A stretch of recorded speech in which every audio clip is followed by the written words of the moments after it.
Hi there, my name's Katie and welcome to Sometimes I Quilt. What we've been working on for the last video and today is a quilt that I started in a Margaret Mew workshop a couple of years ago. Well, more than a couple of years ago probably now. But the thing about this quilt and part of the reason why I'm documenting this process is it's about how I've changed things. So I've changed this quilt quite significantly, well, in my mind, from what it looks like. I've essentially deleted a border, made it a bit bigger in places, changed out some applique for some other applique, and I've made the quilt my own. Which for some quilt teachers and some quilt designers can be a really hard thing to see. I think we've all been to workshops or been to things where it's like you need 4 meters of small blue floral to be the background for this. Not that that's the fabric that the designer has used in that quilt, but rather that's what the fabric the designer requires you to use in that quilt. I struggle with that because it's my quilt, not their quilt. They've already made their quilt. They get to put the pattern out into the world and see what happens. So this is what we're seeing what happens with my version of Margaret's quilt. Enjoy.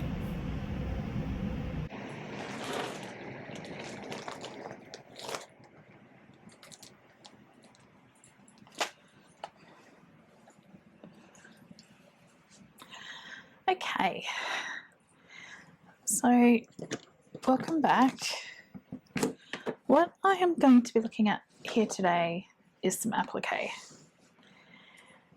Now, applique, I think we all know, is when you are applying one piece of fabric over the top of another piece of fabric and stitching it down. It can happen in a lot of different ways. So this is the center of the quilt that I was showing you the hand piecing on last week. It is Margaret Mew design, and I have changed up the pattern quite a bit, and I do that. Sometimes I don't, but I have found the longer that I've quilted, the more I've changed things up a bit. So the house has remained the same. So we've got a lady in the doorway, and I've fussy cut another lady that sits in the attic. Hence I'm going for this whole gothic vibe. The center of the quilt itself actually doesn't look like this. So if we go back to our picture,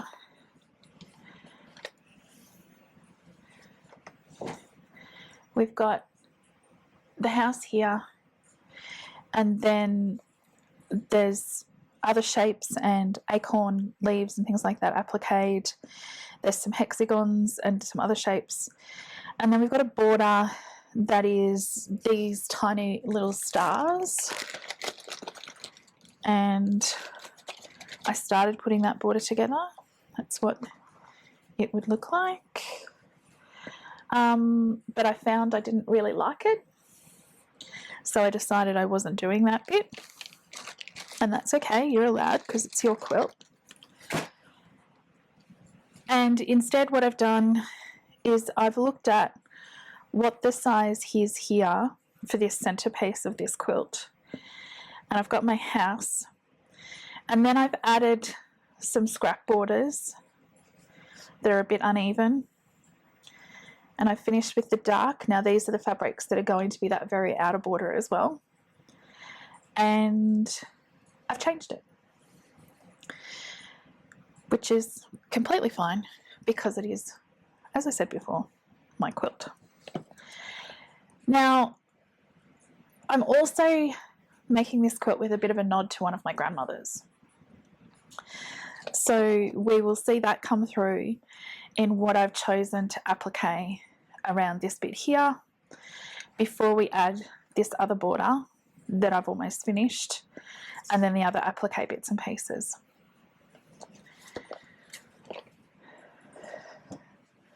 So to change the quilt center, what I've done is I've made it out to be the size that it is before you get to that pieced border, before we get to this one. So this one will essentially go there.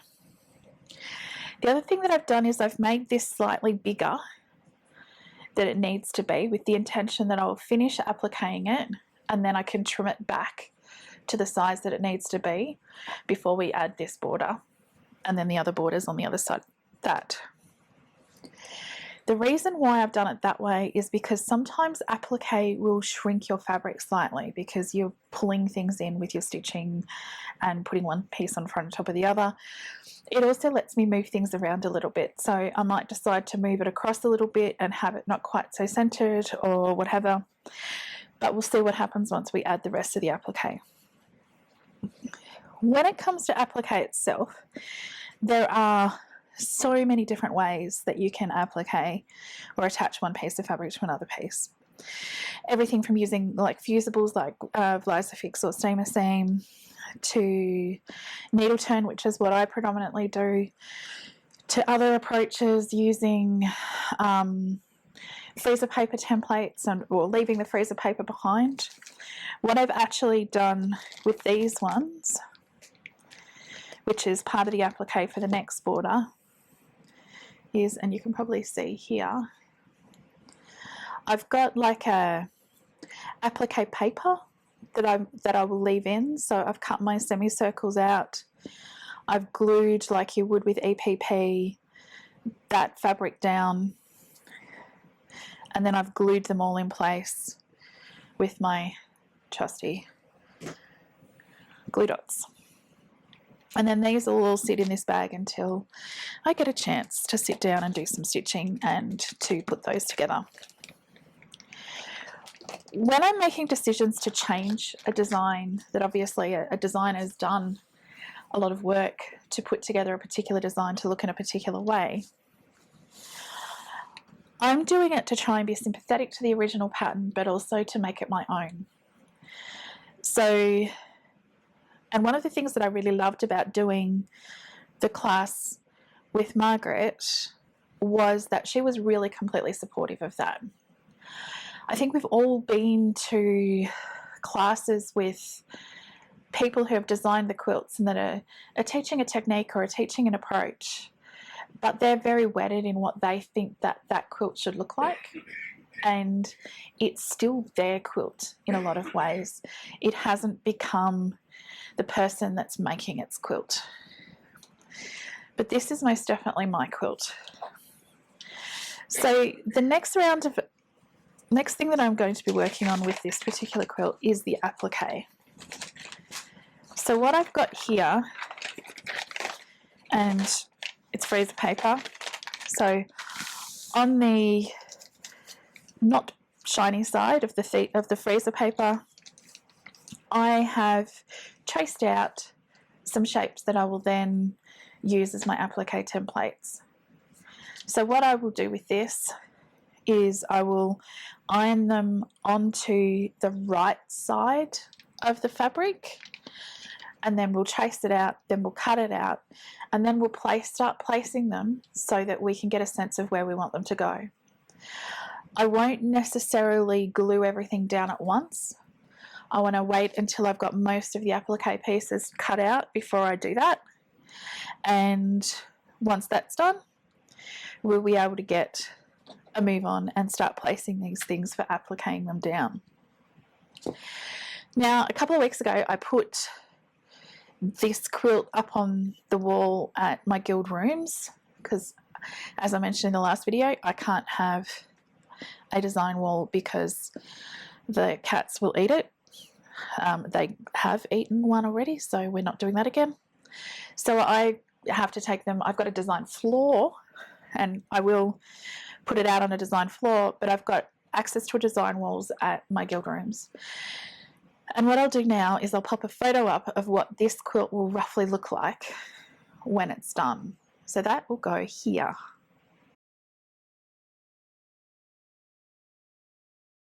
So as you can see, it's actually a lot more progressed than I thought it was. So what I'm going to do now is I'm going to start choosing my fabrics for these particular applique pieces and trace out the rest of the bits and pieces of the patterns. So what I'm doing is I'm adapting a quilt pattern, an applique pattern from another quilt, and I'm putting it onto this quilt. And you'll get to see that process now. We might speed it up a little bit.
Now these are 3 leaves that I've cut out, and what I've done when I've drawn out the templates is they've got a letter.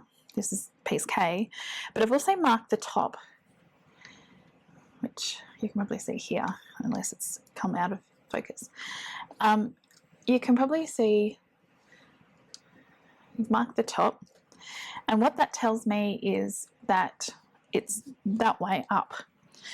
So I'm going to get some green. Now, I traditionally have problems with the colour green.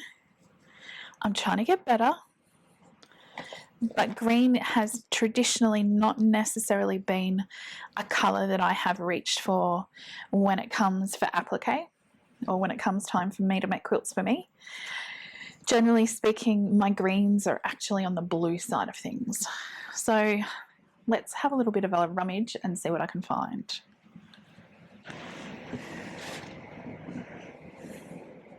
All right, our leaves are going to be blue.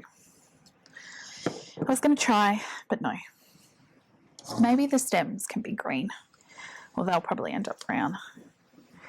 So I've got this piece of fabric here, and I've pressed it, so it's all nice and warm. Now, this is my top, which tells me that the stem is going to go here, and the leaf is going to go that direction. So I want to have a look and see if I like what it's going to look like. You'll note that I'm not really paying much attention to the grain of the fabric.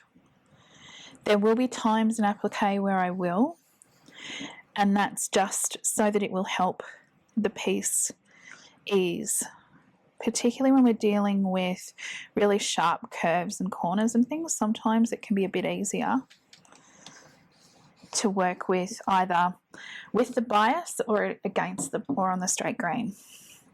Now you'll note that these pieces are close together, For applique, I find that to be totally fine.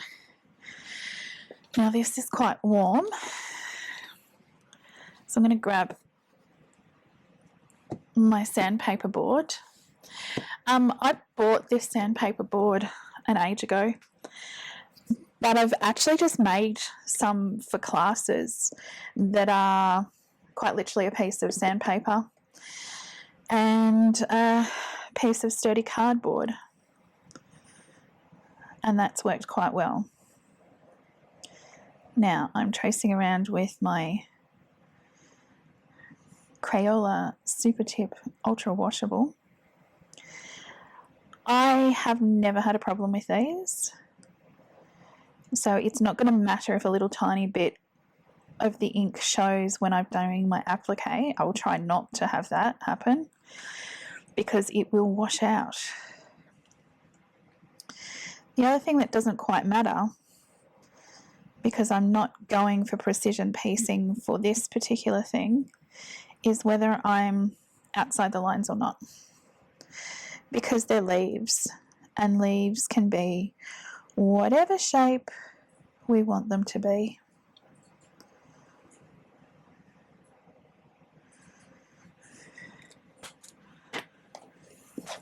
Cool. So what we're going to do now is get some sharp fabric scissors, and I'm falling in love with these Karen K. Buckley ones. Not sponsored, very much purchased. And then I'm going to cut out quarter-ish of an inch around the template. Now, I won't always use applique templates that are made out of freezer paper. I will use template plastic is good, cardboard is good.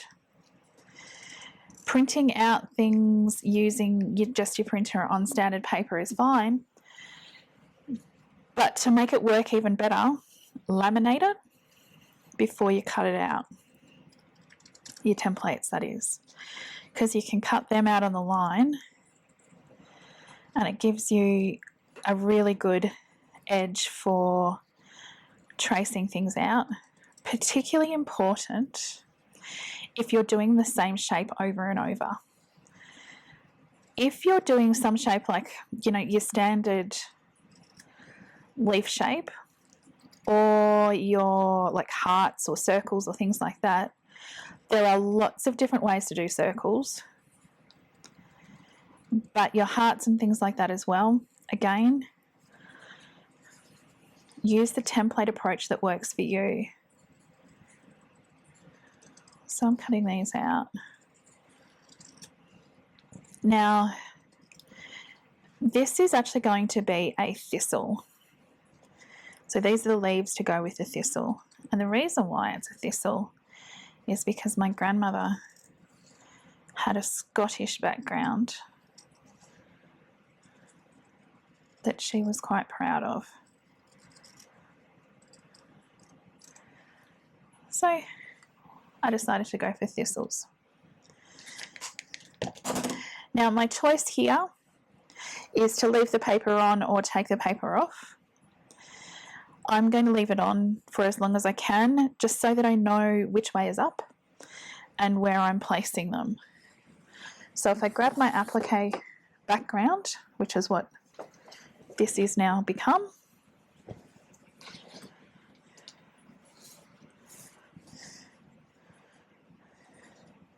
what we will probably end up doing is laying the applique pieces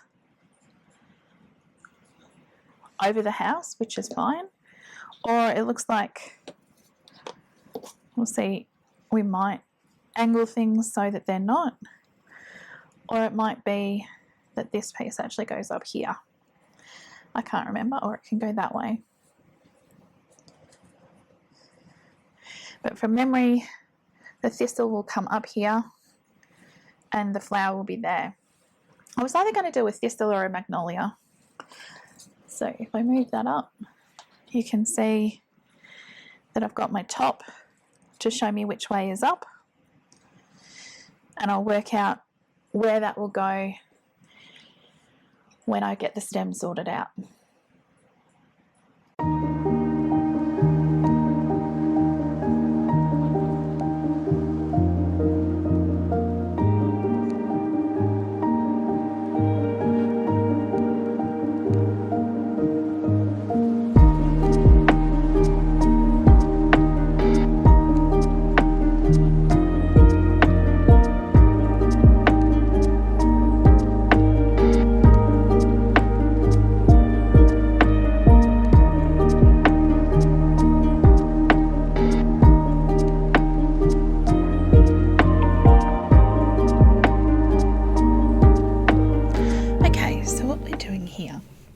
We are making our little bias strips. When we're making bias strips, which is something that there are a multitude of ways of doing, we can do it this way that I'm doing right now, or we can use one of the little clover attachment things where you feed it through and there's an iron involved and that sort of thing. And I also have a binding maker machine, which I have been known to use quite a bit as well. But what I'm doing here is, because there's actually only a little bit of binding, so the bias tape, there's probably under a metre all up, and it's in 4 small pieces. So it's really quite simple for me just to make it this way. So what I've done is I've cut my strips on the bias at 3/4 of an inch. Now this is intended to be 1/4 inch bias tape-ish. Remembering that we're not aiming for perfection here, we're aiming for done. And so what I'm doing is I've cut it at 3/4 of an inch. So I'm going to have 1/2 an inch under the ruler and then 1/4 of an inch outside the ruler. Then I'm just using a hair marker to mark in that crease. Now I'm doing it on the wrong side so that when we get to the iron, which will happen next, we're able to fold that edge in on itself.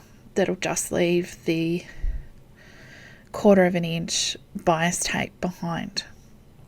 Something that I have found useful, and you'll see me doing it there, where I'm sort of tapping the strip and I'm putting it underneath the ruler so that the whole 3/4 of an inch is underneath the ruler. I can move it across, and then what I can do then is just come back to the 1/2 inch mark on my ruler.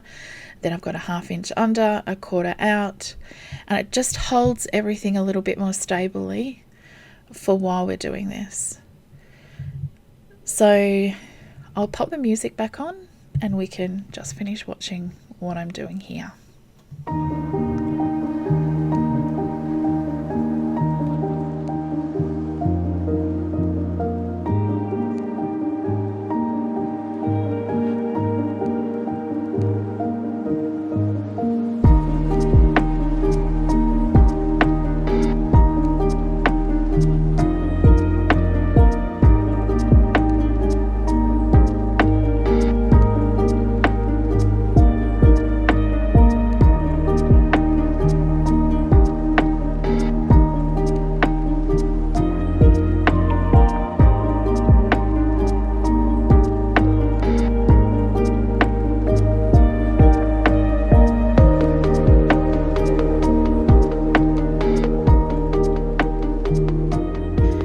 I will just get this back out again and start thinking about whereabouts I'm going to place the bias tape. Now I haven't pressed it yet, and I will show you, I promise, that I carefully, in a very Katie way, do that.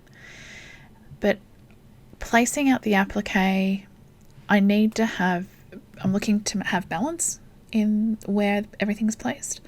I'm also trying to make sure that I've got enough bias tape to do approximately what I think I'm going to do. So I'll start by just sort of laying out the bones of it all. If I was going for perfection, I would have marked where all of the applique pieces are going to go. There would be lines on it. I would start by placing out where I want the bias tape to be and then place flowers, or if I want flowers in specific places, I would go the other way. But because I'm not necessarily going for absolute perfection with this, it's a little bit more, I don't know, organic in its approach. So I'll put flowers here and here, and then hopefully it'll all start to come together in the end. But at this stage, I just want to make sure that I've got enough space to put the items in that I want to put in. I'm trying to work out whether or not I'm going to have the flowers or the leaves layering over the house, which might happen. And all in all, just trying to get a sense for where everything is going to go. Because while I have a lot of space, I also don't.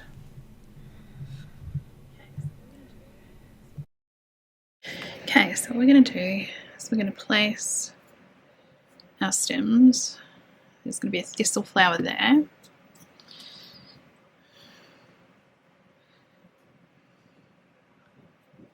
And there's going to be another thistle flower here. So I'll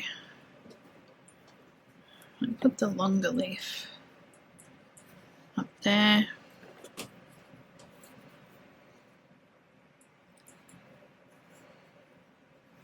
There.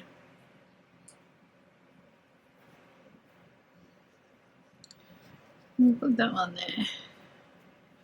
So there'll be a thistle flower here, another thistle flower up here. I think there'll be pinks. And then I'll sort out some applique for the other side. So what we're doing here is very carefully going to press things.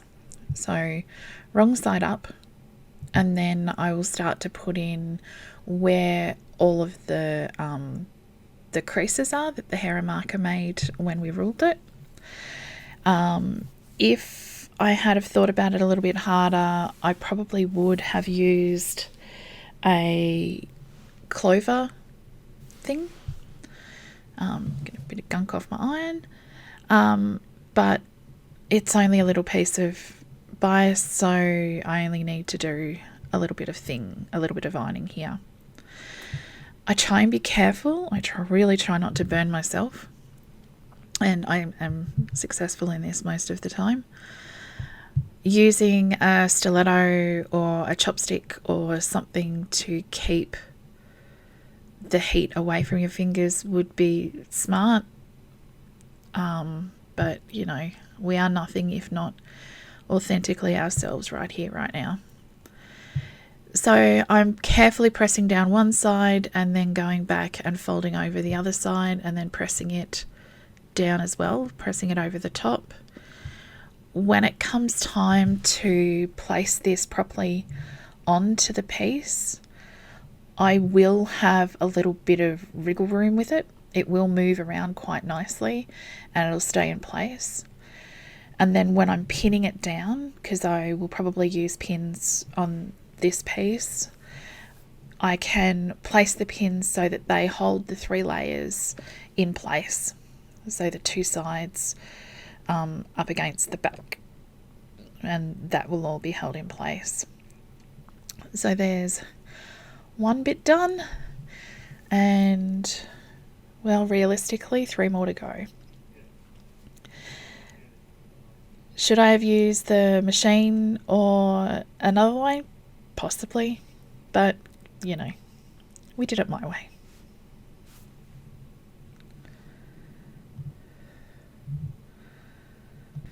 Okay, now we're going to start placing everything where it needs to go. I'm pinning things in place. Now I'm using applique pins here. They're little tiny pins, and I'm just using enough of them to get them all so that things are being held where approximately I need them to be. The reality of applique, in the way that I love doing it, is that we can be a lot more flexible in our placement of things and where we want things to be. So while this might be looking like it is one way, chances are it's going to look something completely different. And now I'm going back and I'm making all of the other bits of the applique. As you can see, I've started placing and I've put the other side up. I had made a slight error in what I had done and done the wrong colours in the wrong places. So I ended up finding a purple that I really liked to use for the thistles, and there's more of a blue-green to sort of bridge the gap between the blue leaves and the green stems that I ended up going with. So yeah, we're gonna chop these out roughly. We've marked them, and then I'll start placing everything out, and we're almost there. Next steps will be stitching everything down and finalising the placement probably as I go, to be perfectly honest with you. I am rough cutting these. When it comes time for me to sew everything down properly, I have got some tiny scissors that I will use that will really help me get into those corners with some really sharp points, and will get all of the applique down. So the order that I will stitch all of these pieces in place is I will start with all of the bias tape, then I'll do the leaves, then I will do the flowers, because then that greeny blue bit that probably has a formal botanical name, but I am not a botanist, it will go over the top and it will cover up the top of the stem and the bottom of the flower. And then the center will be pretty close to done. I do need to make some decisions about if I'm going to have anything underneath the water. I am kind of tempted to leave it blank and then do something in the quilting, which may happen. So we're just trying to work on our final placements right now. I am going to have the stems for the thistles coming in from the sides. So when they get attached, that'll happen in between that pieced border, and the stems will disappear out into there. So this is approximately what the center of that quilt is going to look like. Ta-da! See you next time.